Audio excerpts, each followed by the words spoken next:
النهارده هنعمل مع بعض الجبن القريش. شايفين بكل سهوله، بدون منفعه، بدون خل، بدون اي اضافات. مجرد بس ان انت هاتي شويه ملح وشويه لبن، مفيش اكتر من كده، وبطريقه سهله جدا من غير ما نلفها رول ولا حصيره ولا اي حاجه. هتطلع معاكي جبنه قريش بالشكل اللي احنا شايفينه ده، طريه جدا وعامله ازاي، كلها قشطه. شايفين القشطه اللي في الجبنه. وكمان شلت معلقتين قشطه من اللبن، بحيث لو حابين نعمل بيه اي وصفه هيبقى عندك قشطه. والجبنه كمان كلها خير وكلها قشطه. قلت لكم في الفيديو على فوائد كتير للشرش ده، مش هيترمي خالص اهو.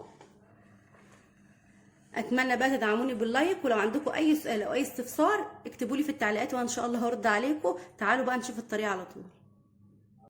إن الله وملائكته يصلون على النبي يا أيها الذين آمنوا صلوا عليه وسلموا تسليما. السلام عليكم، اهلا بيك في مطبخ ام شريف. النهارده هنعمل مع بعض الجبنه القريش، ان شاء الله هنعملها بطريقه سهله جدا وتعجبكم. انا اول فيديو عملته على القناه كان فيديو الجبنه القريش، وما شاء الله الفيديو ده عمل 2 مليون مشاهده. فمن ساعتها ما عملتش فيديو خالص للجبنه. عملت ازاي نعمل لبن الرايب والكلام ده، لكن ما عملتش الجبنه. ان شاء الله هنعمل الجبنه القريش مع بعض وبطريقه حلوه جدا. اول حاجه اللبن بتاع الجبنه القريش ما بيتغليش. طبعا بتجيني اسئله كتير، انا هخلي الاجابه بتاعت الاسئله دي كلها في اخر الفيديو. اللي حابب يسمع يستنى لاخر الفيديو، هيسمع كل الاجابات على الاسئله اللي كانت بتجيني على الفيديو. عشان الناس اللي عندها باقه فتاخد الوصفه بس، واللي حابب يكمل معايا يكمل، وانا هجاوب كل الاسئله ان شاء الله في اخر الفيديو. احنا فلاحين، والحاجه ديت من منبعها واصل الجبنه القريش عندنا، وان شاء الله هتبقى النتيجه حلوه جدا. انا معايا دول 2 كيلو ونص من اللبن او الحليب، ده 2 كيلو ونص حليب. عندك اي نوع لبن شغال مفيش اي مشاكل. عندك لبن برضو متبستر مفيش اي مشاكل. ده لبن جاموسي. اللبن البقري جبنته بتبقى كريمي وبتبقى طعمها حلو جدا، لكن ما بتطلعش كميه كبيره زي اللبن الجاموس خلاص. لكن كطعم اللبن البقري بيبقى كطعم احلى كمان من اللبن الجاموسي، لكن الجاموسي بيطلع كميه اكبر. انا معايا دول 2 كيلو ونص من الحليب، ما غليتهمش، ما عملتش فيهم اي حاجه خالص، بدون اي اضافات.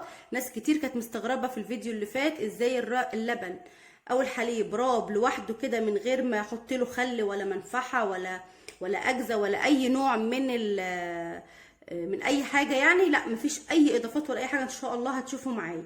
كل اللي انا هعمله ادي اللبن بتاعي اهو، هغطيه كويس قوي. انا دفيت الفرن يا دوبك دفيته. لو انت بتشوفوا الفيديو ده في الصيف، اللبن ده هياخد معاكي يوم واحد بس وهيروب. ممكن تحطيه مثلا من بالليل كده المغرب ولا حاجه لحد تاني يوم الصبح هيكون راب كويس جدا. لو انت في الشتاء اللبن ده تحطيه في الفرن وما تفتحيش عليه وتدفي الفرن وما تحركيهوش ولا تقلبيه، وممكن ياخد معاكي لمده 3 ايام لان الجو بيبقى بارد. على حسب انت بتشوفي الفيديو في الصيف او في الشتاء. كل اللي انا هعمله دلوقتي هغطي اللبن بتاعي، والفرن خلاص انا مش محتاجاه. انا دلوقتي كده حوالي المغرب، هسيبه لحد تاني يوم الصبح في قلب الفرن، مش هفتح الفرن ولا اي حاجه خالص، وهنشوفه مع بعض. دلوقتي هغطي الفرن، طفيته يا دوبك دفيته بس، وهحط اللبن فيه من غير ما اعمل فيه اي حاجه. هسيبه كده وان شاء الله الصبح نشوفه مع بعض ونشوف ايه الاخبار. دلوقتي هنشوف اللبن بتاعنا اخباره ايه. زي ما احنا شايفين انا ما فتحتش عليه خالص من ساعه ما حطيته في الفرن. بصوا بقى، هنحط ايدي كده بالراحه اشوفه. بصوا انا حاسه ان هو جامد. دي كلها قشطه، شايفين القشطه؟ خلاص اللبن بتاعي كله راب. طبعا لو انت حابه تشيلي القشطه شيليها، حابه تعملي الجبنه بقشطتها زي ما هي برضو تخليها زي ما هي، ديت حريه شخصيه ليك. انا هاخد شويه كده من القشطه، مش كلها طبعا، اللبن بتاعها هيبقى كامل الدسم زي ما احنا شايفين اهو. شايفين القشطه؟ ما شاء الله اهي، دي كلها قشطه اهيت. طبعا القشطه دي تقدري تعملي منها اي حاجه انت عايزاها. رز معمر تحطي منها على الفطير، بتبقى تحفه جدا في الفطير. تحوشيها وتعملي منها سمنه بلدي، براحتك زي ما انت عايزه اهو. طبعا انا مش هاخد القشطه كلها، بس انا هاخد شويه بس منها كده اهو، هي فيها خير كتير. هعمل لكم بقى اسهل طريقه تقدروا تعملوا بها الجبنه. طبعا لو انت حباها ان انت بصوا ما شاء الله قشطه قد ايه، ولسه اللبن فيه قشطه اهو، بس انا ايه سايبه اللبن مش عايزاه يعني ايه مش هاخد كل القشطه اللي فيه. طبعا لو انت عايزه الجبنه بتاعتك رول تتقطع زي الجبنه القريش بالظبط، هتجيبي الشاشه وتحطيها في مصفى او في حاجه وتقلبي اللبن عليها وتقعدي تعملي في اللبن كده لحد ما يتكون معاكي رول، وتعلقيه في حاجه لحد ما يصفي ميته او الشرش بتاعه، وبعد كده تقطعيه زي ما انت عايزه. لكن لو انت حابه طريقه سهله كده وبسيطه هنعمل طريقه سهله. طبعا زي ما قلت لكم قبل كده انا عامله فيديو للجبنه القريش حلو جدا وكان مسمع ما شاء الله، عامل 2 مليون مشاهده. ان شاء الله الطريقه دي اسهل من الطريقه الاولانيه وهتعجبكم جدا برده، واسهل من الحصيره. كل اللي انا هعمله اللبن بتاعي راب، وزي ما قلت برده في الفيديو اللي فات تعرفي ازاي ان هو راب. لو انت عملت كده اهو شايفين اللبن الشرش فاصل، مش عارفه هو باين ولا ايه اهو، بصوا الشرش فاصل من اللبن. ممكن احط دلوقتي انا معايا شاشه ومصفى، لكن وممكن تحطي دلوقتي ترشي عليها شويه ملح وهي كده، وممكن تحطي الملح بعد التقطيع براحتك سواء كده او كده. دلوقتي انا هجيب شويه من الملح اهو وهرش كده شويه ملح على الجبنه بتاعتي اهي. لو انت حابه زي ما قلت لكم لو انت حابه تخلي الملح في الاخر مفيش اي مشكله. دلوقتي انا هركن الجبنه بتاعتي ديت على جنب على ما تشرب الملح بتاعها كده والجبنه كلها تتحدق. هحضر الشاشه وهحضر معايا المصفى. دلوقتي انا جبت الشاشه اللي معايا ديت، الشاشه دي انا عاملاها للجبنه، تقدري تعملي اي حاجه عندك تنفع، طرحه قديمه اي حاجه، المهم تكون شفافه كده عشان خاطر تنزل كل الشرش اللي فاضل كده اهي. دلوقتي انا جبت المصفى، هحط المصفى على دلوقتي اللبن بتاعي جاهز، هفضيه هنا في المصفى، وتحت المصفى طبعا طبق عشان الشرش اللي يفيض او اللي ينزل منها يبقى تحت ما يبهدلش الدنيا.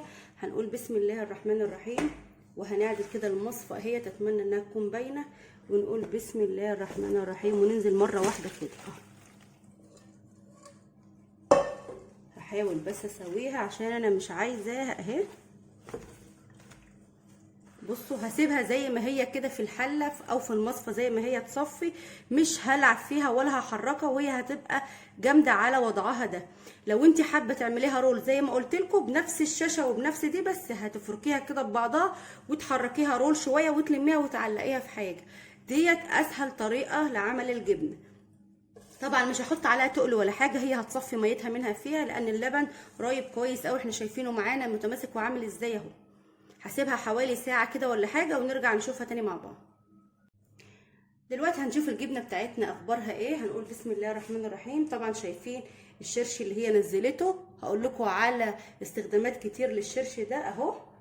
هنجيب الشرش ده كده بعيد، وهجيب حته خشبه كده عندي اهي بسم الله، وهحاول بالراحه اشيل الجبنه اهي. عايزه ابينها لكم بس اهي بصوا.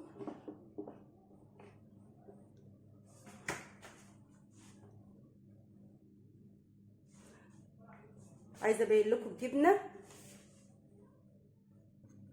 دلوقتي هنفتح عليها نقول بسم الله ونحاول نقطعها كده ونشوف اخبارها ايه اهو. ما شاء الله معانا شايفين. طبعا انا ما صبرتش عليها كتير، انا سبتها بس حوالي ساعه. انت ممكن تسيبيها ساعه ساعتين مفيش اي مشكله، هي طريه خالص وكريمي. وشايفين القشطه بصوا القشطه على وشها ازاي، دي قشطه، فهتبقى الجبنه بتاعتنا كريمي جدا. هنقول بسم الله الرحمن الرحيم ونبتدي نقطع اهو.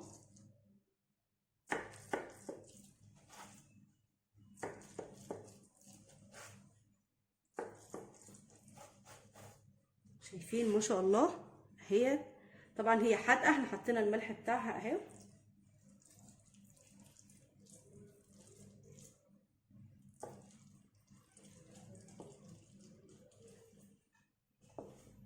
شايفين قطعه الجبنه ما شاء الله عليها، بصوا قطعه الجبنه عامله ازاي اهي وطريه جدا. بصوا هنفضيها بقى في طبق. طلعت معانا كميه كبيره جدا اهي.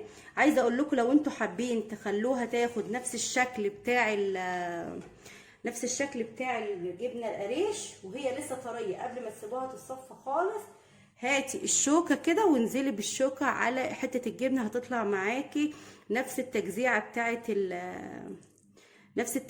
بتاعه الجبنه القريش. شايفين قطعه الجبنه ماسكه نفسها وعامله ازاي، بدون اي اضافات، ما حطيناش لاي حاجه خالص غير شويه الملح.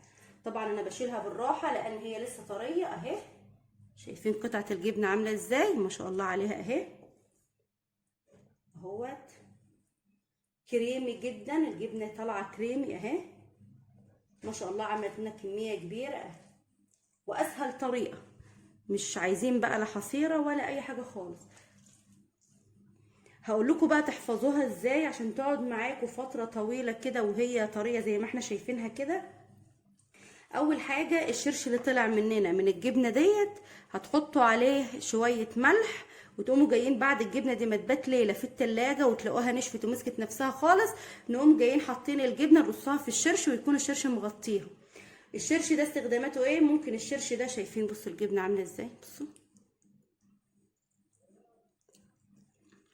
طعمها تحفه جدا جدا وكلها قشطه، طعمها حلو جدا صحيح. بصوا طريه جدا قد ايه اهي، يعني ما شاء الله طلعت لنا كميه كبيره اهيت. انا عامله حوالي 2 كيلو وشويه لبن، يعني ممكن نقول 2 كيلو ونص او ما جوش كيلو ونص. بصوا الجبنه كريمي جدا وعامله ازاي، الجبنه جميله قوي بصراحه. هنرجع تاني بقى لمرجوعنا ونقول على استخدامات الشرش.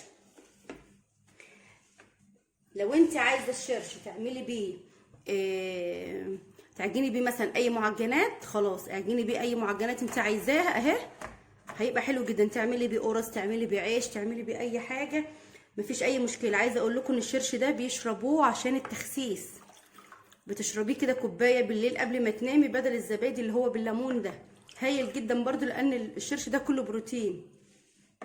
حاجه كمان، اي معجنات تقدري تعجنيها بالشرش مفيش اي مشكله. لو انت عايزه تحفظي الجبنه وما عندكيش شرش، هاتي شويه ميه مغليين وسيبيهم لحد ما يبردوا تماما وزوديهم شويه ملح، وبعد كده حطي الجبنه في قلبها. اهم حاجه ان الجبنه تكون متغطيه بالميه او بالشرش عشان تفضل معاكي فتره طويله جدا. ادي القشطه اللي طلعناها من الجبنه. عايزه اقول لكم ان لسه كان في قشطه كمان يعني في قلب اللبن، ممكن كنت مليت الطبق ده كمان على اخره كتير كده قشطه، بس انا حبيت ان يكون ملمسها كريمي وكمان القشطه باينه على وش الجبنه. دلوقتي ادي القشطه تقدر استخدمها، اقدر اكلها مفيش اي مشكله. الناس بقى اللي هتسالني اللبن بتاع القشطه، قصدي اللبن بتاع الجبنه، ينفع يتغلي ولا ما يتغليش؟ للاسف الجبنه القريش على اصولها وعشان تديكي كميه حلوه كده لازم اللبن ما يتغليش. ده كل الجبنه اللي بتتباع في كل الاسواق اللبن ما بيتغليش.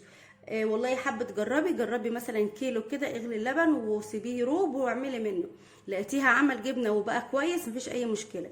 الناس اللي هتقول هي ضاره او مش ضاره عشان اللبن مش مغلي، الله اعلم، بس انا سمعت ان بيقولوا ان الجبنه دي، ان اللبن لما بيتحول لجبنه بيبقى فيه بكتيريا. البكتيريا دي نافعه، البكتيريا النافعه بتتحول، بتقدر البكتيريا النافعه بتقتل اي بكتيريا ضاره في الجبنه. والله اعلم، ده انا سمعته، والله اعلم كان صح ولا غلط. الشرش زي ما قلت لكم له استخدامات كتير جدا. طريقه حفظ الجبنه قلناها. الجبنه اللي انتوا هتعملوا بيه اللبن اللي هتعملوا منه جبنه، ممكن تعملوا بلبن بقري زي ما قلت لكم في الفيديو، تعملوا بلبن معلب حلو جدا، تعملوا بلبن جاموسي، اي نوع لبن عندكم اعملوا منه، بس اعملوا نفس الخطوات. وبرده لو عندكم اي سؤال او اي استفسار، اهم حاجه اكتبوا لي في التعليقات تحت. اهم حاجه يا جماعه اللبن لازم يتغطى كويس قوي، ما تقلبيش اللبن لو متغطاش هيبقى مر وهيبقى ريحته وحشه. عشان ناس كتير قالت لي قبل كده اللبن مرر مني ورميته عشان هي ما كانتش مغطياه. اللبن لازم يتغطى، حتى لو شويه قشطه زي دول انت حطاهم في التلاجة لازم يتغطوا. خلاص الجبنه مش مشكله، مش هتلم روايح قوي، وخصوصا لو انت حطيتيها في الشرش بتاعها او حطيتيها في محلول الملح اللي قلنا عليه.